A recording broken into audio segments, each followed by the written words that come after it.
WHO के प्रमुख Tedros एडेनॉम ने गेब्रियसिस में बुधवार को कहा कि हम सभी कोविड महामारी से आगे बढ़ना चाहते हैं, लेकिन हम इसे खत्म करने की कितनी भी कोशिश कर ले, ये महामारी खत्म नहीं हुई। उन्होंने कहा कि जब तक सभी देशों में अधिक से अधिक लोगों को टीका नहीं लग जाता, तब तक संक्रमण के मामले बढ़ने के खतरे का सामना करना है। OIC की बैठक में कश्मीर पर दिए गए चीनी विदेश मंत्री वांग यी के बयान पर भारत ने कहा है कि जम्मू कश्मीर से जुड़े मामले हमारे आंतरिक मामले हैं और चीन समेत अन्य देशों को इस पर टिप्पणी करने का कोई अधिकार नहीं। वांग ने कहा था कि कश्मीर के मुद्दे पर हमने इस्लामिक दोस्तों की आवाज सुनी है, चीन की भी इसे लेकर यही इच्छा है। पश्चिमी नेता नाटो शिखर सम्मेलन के लिए ब्रसेल्स में इकट्ठा हुए, जहां अलग अलग देशों के नेता रक्षा गठबंधन के तहत पूर्वी हिस्से में सैन्य बलों को बढ़ाने के लिए सहमत होंगे। रूस के राष्ट्रपति व्लादिमीर पुतिन पर दबाव बढ़ाने की योजना तैयार करने के लिए नाटो 7 के समूह और यूरोपीय संघ की बैक टू बैक आपातकालीन बैठकें हो रही हैं, क्योंकि रूस का यूक्रेन पर आक्रमण दूसरे महीने में प्रवेश करने जा रहा है। यूक्रेन के राष्ट्रपति वोलोडिमीर जेलेंस्की ने अपने देश पर रूसी आक्रमण को समाप्त करने की मांग के लिए वैश्विक विरोध का आह्वान किया। साथ ही नाटो से खूनी युद्ध को समाप्त करने के लिए कीव को प्रभावी और अप्रतिबंधित सहायता प्रदान करने का भी आग्रह किया। जेलेंस्की ने बुधवार की देर रात नाटो के सदस्यों और पश्चिमी नेताओं ने ब्रसेल्स में प्रमुख शिखर सम्मेलन को लेकर अपना संदेश दिया। यूक्रेन की राजधानी कीव में एक रूसी पत्रकार की मौत हो गई। रूसी सैनिकों द्वारा की गई गोलाबारी में रूसी पत्रकार की जान चली गई। इस वक्त ये घटना हुई, उस वक्त रूसी पत्रकार हमले से इलाके में हुए नुकसान की तस्वीरें ले रही थी। द इंसाइडर के अनुसार कीव के पोडिल जिले में पत्रकार ओक्साना बोलिना की एक संपादकीय असाइनमेंट के दौरान बमबारी हुई। रूस द्वारा यूक्रेन पर पूर्ण रूप से कब्जा करने के उद्देश्य से शुरू हुए रूसी आक्रमण के 1 महीने के बाद भी रूसी सेना यूक्रेन को अपने नियंत्रण में लेने में नाकामयाब हुई है। यूक्रेन के अधिकांश हिस्सों में नियमित यूक्रेनी सेना और स्वयंसेवी और आरक्षित बलों का प्रतिरोध हावी रहा है। इसके कारण रूस के जेलेंस्की और अन्य प्रमुख नेताओं की हत्या या अपहरण के प्रयास विफल साबित हुए। रूस के संचार नियामक ने समाचार एग्रीगेटर सेवा पर यूक्रेन में देश के सैन्य अभियान के बारे में गलत जानकारी फैलाने का आरोप लगाते हुए गूगल समाचार पर भी रोक लगा दी है। गूगल ने एक बयान में कहा है कि हमने पुष्टि की है कि कुछ लोगों को रूस में गूगल समाचार ऐप और वेबसाइट तक पहुंचने में कठिनाई हो रही है और ये हमारी ओर से किसी तकनीकी समस्या के कारण नहीं। यूनाइटेड किंगडम की सरकार ने 65 और रूसी व्यक्तियों और संगठनों पर नए प्रतिबंध लगा दिए हैं, जिनमें बैंक से लेकर रक्षा कंपनियों और ओलागीर यानी पुतिन समर्थक शामिल हैं। यूके की सरकार ने कहा कि इस कदम का उद्देश्य पुतिन की युद्ध मशीन को बढ़ावा देने वाले महत्वपूर्ण उद्योगों पर रोक लगाना है।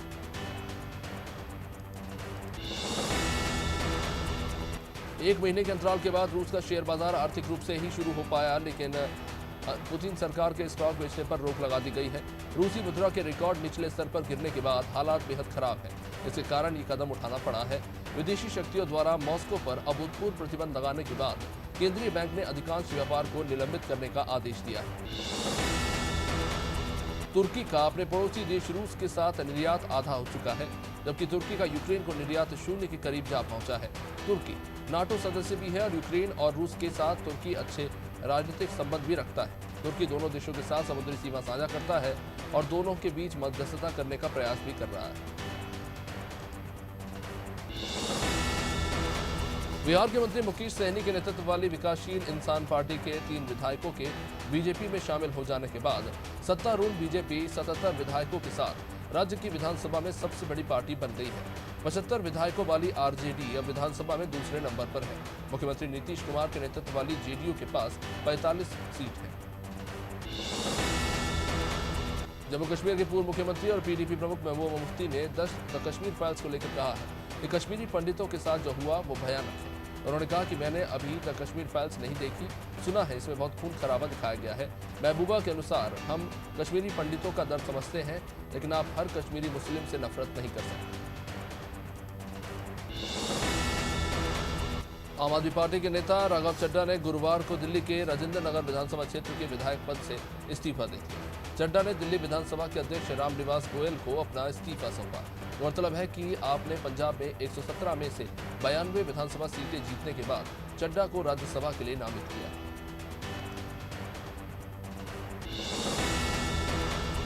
पंजाब के नवनियुक्त मुख्यमंत्री भगवंत मान ने गुरुवार को दिल्ली में प्रधानमंत्री मोदी से मुलाकात की और राष्ट्रीय सुरक्षा के लिए उनका सहयोग मांगा।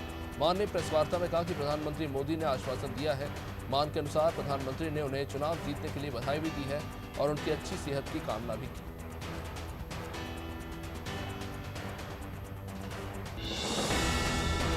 बिहार की राजधानी पटना में बिहार दिवस के मौके पर आयोजित कार्यक्रम का खाना खाने के बाद कई बच्चे ही बीमार पड़ गए। Civil surgeon doctor Vibha Singh ने बताया कि 156 से ज्यादा छात्र अस्पताल में इलाज के लिए भर्ती कराने पड़े और सभी की हालत अभी स्थिर है।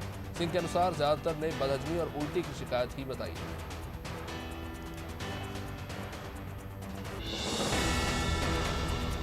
रामपुर हाट अस्पताल के एक अधिकारी ने पीटीआई को बताया कि पश्चिम बंगाल के बीरभूम में मारे गए 8 लोगों की पोस्टमार्टम रिपोर्ट की शुरुआती जांच से ये पता चला है कि पीड़ितों को जिंदा जलाने से पहले उनको बुरी तरह से पीटा गया था। टीएमसी नेता की हत्या के बाद हुई इस हिंसा में पुलिस ने अब तक कम से कम 20 लोगों को गिरफ्तार किया।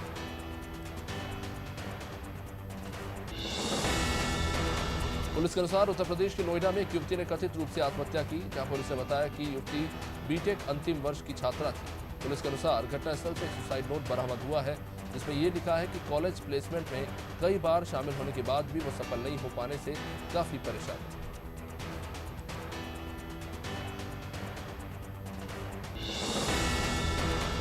शिवसेना सांसद संजय राउत ने ईंधन के बढ़ते दामों को लेकर कहा कि अब चुनाव खत्म हो गए हैं तो महंगाई लौट आई है। बीजेपी का यही खेल। उन्होंने कहा कि असली मुद्दे रूस यूक्रेन युद्ध, फिल्म द कश्मीर फाइल्स या हिजाब नहीं, बल्कि महंगाई और बेरोजगारी है। गौरतलब है कि बीते 2 दिनों में पेट्रोल, डीजल, एलपीजी से लेकर सीएनजी के दामों में तेजी से बढ़ोतरी हुई। दिल्ली के कड़कड़डूमा कोर्ट ने गुरुवार को दिल्ली दंगों से जुड़े केस में जेएनयू के पूर्व छात्र उमर खालिद को जमानत देने से इनकार कर दिया। गौरतलब है कि कोर्ट ने इस मामले में 3 मार्च को आदेश सुरक्षित रखा था और इससे पहले इसे बुधवार को सुनाया जाना था। खालिद को सितंबर 2020 को यूएपीए के तहत गिरफ्तार किया। मुख्यमंत्री ममता बनर्जी पश्चिम बंगाल के रामपुर हाट में गुरुवार को बीरभूम हिंसा में मारे गए 8 लोगों के परिजन से मिलने पहुंची, जिसका वीडियो सामने आया है। एक शख्स ममता से बात करता दिख रहा था, कुछ लोग अन्य शख्स को पानी पिला रहे थे। उन्होंने मृतकों के परिजनों के लिए 5-5 लाख रुपए के मुआवजे की भी घोषणा की।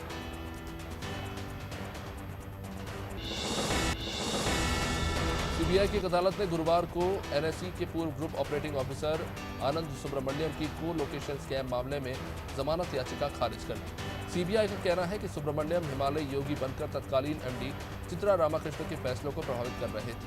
गौरतलब है कि सीबीआई ने सुब्रमण्यम को 24 फरवरी को गिरफ्तार किया। पूर्वी दिल्ली के सांसद गौतम गंभीर ने बुधवार को अपने निर्वाचन क्षेत्र में वाईफाई सुविधा वाले 5 सार्वजनिक पुस्तकालय खोलने की घोषणा की है, जिसका नाम शहीद भगत सिंह जन पुस्तकालय होगा और ये आनंद विहार, शाहदरा, त्रिलोकपुरी, विश्वासनगर और मयूर विहार में बनेगी। गंभीर के कार्यालय के मुताबिक इसमें दैनिक समाचार पत्रों के अलावा स्वतंत्रता सेनानियों का किताबें। केंद्रीय वित्त मंत्री निर्मला सीतारमण ने 1947 में कश्मीर मुद्दे को संयुक्त राष्ट्र ले जाने के लिए भारत के पहले प्रधानमंत्री जवाहरलाल नेहरू की आलोचना की। उन्होंने राज्यसभा में कहा कि ये हमारे पहले प्रधानमंत्री थे जिन्होंने कश्मीर मुद्दे का अंतर्राष्ट्रीयकरण किया, हम इसे संभाल सकते थे। उन्होंने पाकिस्तान को लेकर कहा कि आज तक हमारे पड़ोसी इस कदम का गलत इस्तेमाल कर रहे हैं। आम आदमी पार्टी के पार्षद हसीब उल हसन मंगलवार को पूर्वी दिल्ली के शास्त्री पार्क इलाके में एक नाले की सफाई के लिए उसमें उतर गए और बाद में उन्हें कुछ लोगों ने दूध से स्नान करवाया। इस कदम को लेकर हसीब उल हसन ने कहा कि नाले में पानी ओवरफ्लो हो गया था और स्थानीय बीजेपी पार्षद और विधायक इसे लेकर उदासीनता बरत रहे थे।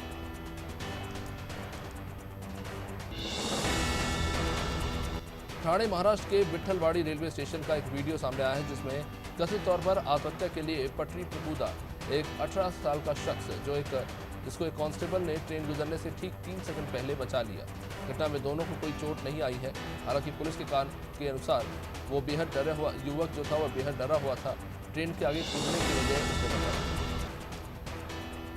मध्य प्रदेश में शिवराज सरकार के चौथे कार्यकाल के 2 साल पूरे होने पर रविंद्र भवन में कार्यक्रम आयोजित किया गया, जिसमें सीएम शिवराज और बीजेपी प्रदेश अध्यक्ष समेत कई पदाधिकारी मौजूद रहे। कार्यक्रम को संबोधित करते हुए सीएम शिवराज ने अपने कार्यकाल की उपलब्धियां सबके सामने रखी। सीएम ने कहा कि अब मध्य प्रदेश के गेहूं को पूरी दुनिया में निर्यात किया जाएगा। आम आदमी पर महंगाई की मार कम होने का नाम नहीं ले रही है। पेट्रोल, डीजल और घरेलू गैस सिलेंडरों के दामों में बढ़ोतरी के बाद अब सीएनजी और पीएनजी गैस की कीमतों में भी इजाफा कर दिया गया है। घरेलू पीएनजी के दाम 1 रुपये प्रति किलो और सीएनजी के दाम 50 पैसे प्रति किलो के हिसाब से बढ़ा दिए गए। बड़ी कीमतों के बाद पीएनजी 37 रुपया 61 पैसे और सीएनजी 35 रुपया 86 पैसे किलो पर पहुंच गया। पड़ोसी देश श्रीलंका में महंगाई लोगों को भुखमरी की ओर धकेल रही है। देश दिवालिया होने की कगार पर है और इसलिए नाउमीद हो चुके कई परिवार अपनी जान जोखिम में डालकर भारत का रुख कर रहे हैं। अब तक करीब 16 श्रीलंकाई समुद्र के रास्ते भारत पहुंचे हैं। इनमें एक दंपत्ति अपने 4 महीने के बच्चे को लेकर यहां पहुंची। आर्थिक तंगी से जूझ रहे श्रीलंका में 400 ग्राम दूध के लिए भी 790 रुपये चुकाने पड़ रहे हैं। हिजाब की हिमायतियों को सुप्रीम कोर्ट से बड़ा झटका लगा है। सुप्रीम कोर्ट ने इस मामले में तत्काल सुनवाई से इनकार कर दिया। कोर्ट ने कहा कि मामले को संवेदनशील न बनाया जाए। कर्नाटक हाईकोर्ट ने हिजाब को इस्लाम का अनिवार्य हिस्सा नहीं माना था। इस फैसले को सुप्रीम कोर्ट में चुनौती दी गई है। हालांकि सुप्रीम कोर्ट ने यह मामला अब ठंडे बस्ते में जा चुका है। शिवराज सरकार अब एमपी की गेहूं को अंतर्राष्ट्रीय पहचान दिलाएगी। सीएम शिवराज इसे लेकर एक्टिव हो गए हैं। उन्होंने दिल्ली में केंद्रीय मंत्री पीयूष गोयल के साथ बड़ी बैठक की, जिसमें कई एक्सपोर्ट्स भी ऑनलाइन जुड़े। गेहूं निर्यातकों के साथ हुई बैठक में सीएम शिवराज ने मौके पर ही कई अहम फैसले लिए। उन्होंने कहा कि मध्य प्रदेश में गेहूं का भंडार है और यही गेहूं अब प्रदेश की ताकत बने। एमपी से एक्सपोर्टर्स गेहूं एक्सपोर्ट किए जाएंगे। आगरा में पुलिस ने चोर गिरोह का खुलासा किया है और 5 शातिर चोरों को गिरफ्तार किया। इनमें चोरी का माल खरीदने वाला सुनार भी शामिल है। पुलिस ने आरोपियों के पास से लगभग 1,70,000 रुपए और लाखों रुपए के आभूषण बरामद किए हैं। पकड़े गए चोरों ने 5 थाना क्षेत्रों में 16 चोरी की वारदातों को अंजाम देना कबूल किया। मध्य प्रदेश में शिवराज सरकार के चौथे कार्यकाल के 2 साल पूरे होने पर राजधानी भोपाल में कार्यक्रम का आयोजन किया गया। मुख्यमंत्री शिवराज सिंह चौहान ने भी कार्यक्रम को संबोधित करते हुए जनता के सामने सरकार की उपलब्धियां बताई। साथ ही उन्होंने स्वच्छता सर्वेक्षण और वैक्सीनेशन को लेकर जनता से अपील की। उन्होंने कहा कि सफाई का काम सिर्फ नगर निगम का नहीं, ये हमारा भी काम है। आष्टा में जनपद पंचायत के सभा कक्ष में कलेक्टर चंद्र मोहन ठाकुर के निर्देश पर नगर पालिका ने सफाई कामगारों का स्वागत और सम्मान समारोह आयोजित किया। कार्यक्रम के मुख्य अतिथि विधायक रघुनाथ सिंह मालवीय रहे। साथ ही समारोह की अध्यक्षता नगर पालिका प्रशासक एसडीएम विजय मंडलोई ने की। अतिथि के रूप में एसडीओपी मोहन सारवान, नायब तहसीलदार अंकिता वाजपेयी मंच पर थे। घाटेगांव में 26 मार्च को केंद्रीय मंत्री ज्योतिरादित्य सिंधिया की होने वाली सभा की व्यवस्थाओं को लेकर भारतीय जनता पार्टी के वरिष्ठ नेता और बीजेएस प्रभारी मोहन सिंह घाटी गांव चिनोरी, मोहना आदि गांव में पहुंचे और 26 तारीख को होने वाले केंद्रीय मंत्री ज्योतिरादित्य सिंधिया की सभा में अधिक से अधिक लोगों को जाने की बात की। साथ ही कांग्रेस पर भी जमकर निशाना साधा। पहाड़ों की रानी मसूरी में शाम के समय अचानक हुई बारिश और ओलावृष्टि से तापमान में भारी गिरावट दर्ज की गई और मसूरी में एक बार फिर हल्की ठंड महसूस की जा रही है। बारिश के बाद मौसम भी काफी सुहावना हो गया है, जिसका स्थानीय लोगों के साथ देश विदेश से मसूरी में मौजूद पर्यटक जमकर लुत्फ उठा रहे हैं। वहीं अचानक हुई बारिश से लोग बारिश का आनंद लेते भी नजर आ रहे हैं। मसूरी में शाम के समय बारिश से काफी सारी चीजें बदल गई। वहीं पीलीभीत के थाना हजारा क्षेत्र के गांधीनगर जंगल एक तेंदुए का शव मिला। तेंदुए का शव का आधा हिस्सा जंगली जानवर खा चुके थे। वन विभाग की टीम ने उत्तरी वन प्रभाग संपूर्ण नगर खीरी की वन बीट गांधीनगर के जंगल से तेंदुए का शव बरामद किया है। ये शव 3 दिन पुराना बताया जा रहा है। महापौर जानकी अमृत काटजू के प्रयासों से मरीन ड्राइव सहित नगर निगम की कई सड़कों के निर्माण की मंजूरी मिल गई है। नगरीय प्रशासन विभाग ने 7 करोड़ की लागत से 5 कामों को स्वीकृति दी है। इसमें केलो ब्रिज से दोनों ओर की मरीन ड्राइव के अलावा पॉलिटेक्निक कॉलेज से बोईरा दादर चौक तक की रोड भी शामिल है।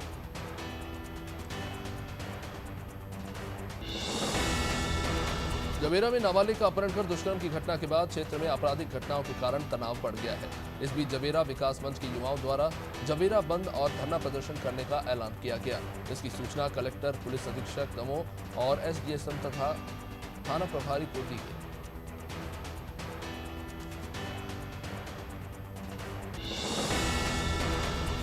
खंडवा में विश्व क्षय दिवस के अवसर पर गुरुवार को कलेक्टर अनूप कुमार सिंह ने जिला अस्पताल से जन जागृति रैली को हरी झंडी दिखाकर रवाना किया।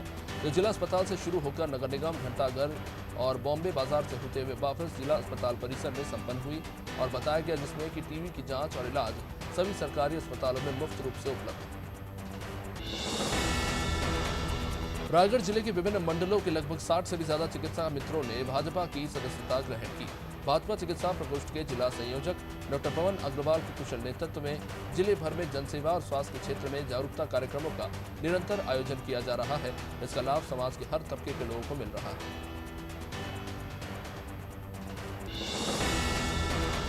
झारखंड के बहुचर्चित बड़का गांव चिरूडीही गोलीकांड मामले में कोर्ट ने सजा सुनाई। कांग्रेस की बड़का गांव विधायक अंबा प्रसाद के माता पिता को कोर्ट ने सजा सुनाई। पूर्व मंत्री योगेंद्र साव और पत्नी निर्मला देवी को गोलीकांड के मामले में 10 साल की सजा सुनाई गई है। आपको बता दें कि बीते दिनों बड़का गांव विधायक अंबा प्रसाद ने विधानसभा परिसर में धरना दिया था और अपनी ही सरकार के खिलाफ प्रदर्शन करके न्याय मांगा। इंदौर में नगर निगम की टीम का अजब कारनामा सामने आया जो हादसे का कारण बन गया। इंदौर नगर की टीम स्कीम नंबर 140 में एक अवैध निर्माण को गिराने पहुंची। पोकलेन मशीन से बिल्डिंग को तोड़ना शुरू किया गया, लेकिन अजब बात यह रही कि बिल्डिंग को ऊपर की बजाय नीचे से तोड़ना शुरू किया गया, जिसके चलते मजदूर पोकलेन के साथ बिल्डिंग के नीचे दब गए। भोपाल के तलैया थाना इलाके में स्थित सुल्तानिया जनाना अस्पताल परिसर में एक बदमाश ने जमकर उत्पात मचाया। नशे में धुत बदमाश ने देर रात अस्पताल परिसर में खड़ी हुई 5 कारों में जमकर तोड़फोड़ की, जमकर पत्थर बरसाए। बाद में वहां मौजूद लोगों से उसने गाली गलौज भी की। घटना के दौरान अस्पताल परिसर में मौजूद रफीक बेग ने बदमाश अकील कुरैशी के खिलाफ थाने में शिकायत दर्ज कराई। ग्वालियर के सागरताल रोड पर धार्मिक स्थल तोड़े जाने को लेकर विवाद गरमाने लगा है। सोमवार को जिला प्रशासन ने सड़क चौड़ीकरण और नाला निर्माण में बाधक बन रहे धार्मिक स्थलों को तुड़वा दिया है। इसके बाद हिंदू और मुस्लिम समुदाय के लोग विरोध के लिए मौके पर जमा हो गए, जिससे विवाद की स्थिति निर्मित हो रही है। सूचना मिलने के बाद एसपी, एडीएम सहित 50 से ज्यादा फोर्स मौके पर। हरिद्वार की खानपुर थाना पुलिस ने नकली नोट बनाने वाले 2 अपराधियों को गिरफ्तार किया और उनके पास से 500 रुपए कैश और एक प्रिंटर के साथ एक कार भी बरामद की। ये आरोपी हरिद्वार के साथ यूपी के ग्रामीण क्षेत्रों में दुकानदारों से नकली नोटों के जरिए सामान खरीदते थे।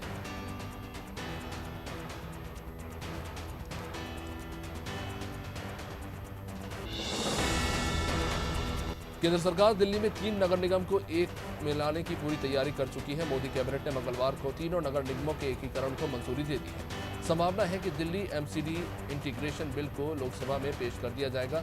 भारतीय जनता पार्टी ने अपने सभी लोकसभा सांसदों को सदन में मौजूद रहने के लिए व्हिप जारी कर दिया। बीरभूम हिंसा में मृतकों के परिजन से ममता की मुलाकात पर विवाद हुआ। संवेदना प्रकट करने गई ममता के स्वागत में पार्टी कार्यकर्ताओं ने तोरण द्वार लगा दिया। इसका वीडियो सामने आने के बाद इसकी जमकर आलोचना हो रही है। विपक्ष भी इसको लेकर हमलावर हो गई है। भाजपा ने पूछा कि क्या आप शोक मनाने गए थे या फिर जश्न मनाए।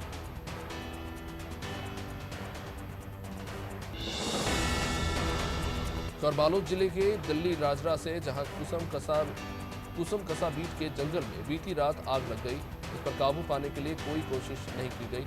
लोगों की माने तो जंगल में आग बुधवार दोपहर बाद से लगी थी, जो कि धीरे धीरे बढ़ती चली, लेकिन वन विभाग के कर्मचारियों की हड़ताल के चलते इस आग पर काबू पाने कर्मचारी मौके पर पहुंचे ही नहीं। मध्य प्रदेश में शिवराज सरकार के 2 साल पूरे होने पर कांग्रेस नेताओं ने बीजेपी पर निशाना साधा। कांग्रेस कार्यालय में पूर्व मंत्री सज्जन सिंह वर्मा, विजय लक्ष्मी साधो और जीतू पटवारी ने प्रेस वार्ता करके प्रदेश सरकार पर हमला बोला। सज्जन वर्मा ने कहा कि बीजेपी ने धोखे और खरीद फरोख्त करके कमलनाथ सरकार गिराई थी। 15 महीनों में कमलनाथ ने माफियाओं के खिलाफ सख्त कदम उठाए थे। झारखंड के बहुचर्चित बड़का गांव चिरूडीही गोलीकांड मामले में कोर्ट ने सजा सुनाई। कांग्रेस की बड़का गांव विधायक अंबा प्रसाद के माता पिता को कोर्ट ने सजा सुना दी है। पूर्व मंत्री योगेंद्र साव और पत्नी निर्मला देवी को गोलीकांड के मामले में 10 साल की सजा सुनाई गई।